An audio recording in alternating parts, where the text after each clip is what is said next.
Hi అండి, welcome to my channel. ఈరోజు పక్కా పల్లెటూరు స్టైల్లో స్వచ్ఛమైన నెయ్యిని ఎలా తయారు చేసుకోవాలో చూద్దాం. నేను రోజు లీటర్ గేదె పాలు పోయించుకుంటానండి. దాని మీద నుంచి తీసిన మేగడని నేను 15 రోజులు స్టోర్ చేసుకున్న తర్వాత మేగడని తీసుకొని వెన్నపూసం చేసుకుంటానండి. నేను 15 రోజుల కంటే ఎక్కువగా మేగడని స్టోర్ చేయను. మీరు చూడండి 15 రోజులకే మాకు ఎంత వెన్నపూస వచ్చిందో. ఆ 15 రోజుల నుంచి స్టోర్ చేసిన మేగడ్ని బాగా కవ్వం సహాయంతో చిలుక్కుంటానండి, మిక్సీలో వేయను. మీరు ఎప్పుడైనా కానీ ట్రై చేసి చూడండి. కవ్వంతో చేసుకున్న నెయ్యికి మిక్సీలో తీసుకొని చేసుకున్న వెన్నపూసను కాసుకున్న నెయ్యికి చాలా తేడా ఉంటుందండి.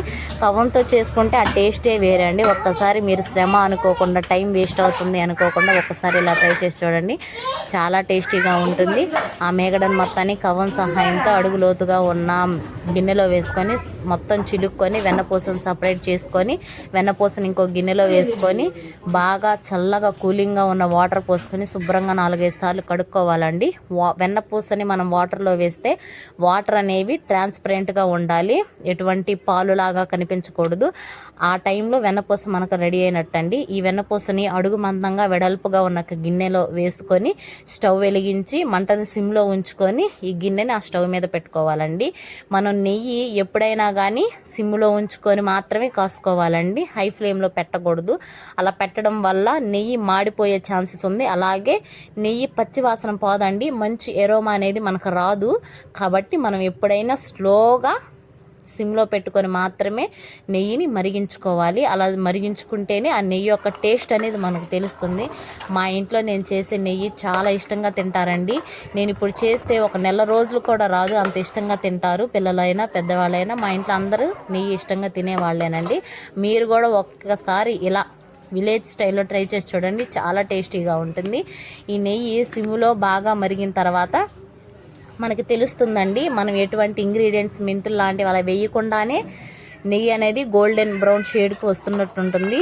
ఈ స్టేజ్లో రాళ్ళుప్పు అంటే కళ్ళుప్పు అంటాం కదండి, వాటిని కొద్దిగా వేసుకుంటే టేస్ట్ అనేది చాలా బాగుంటుందండి. కొంతమంది వేయరు, కానీ నేనైతే వేస్తానండి.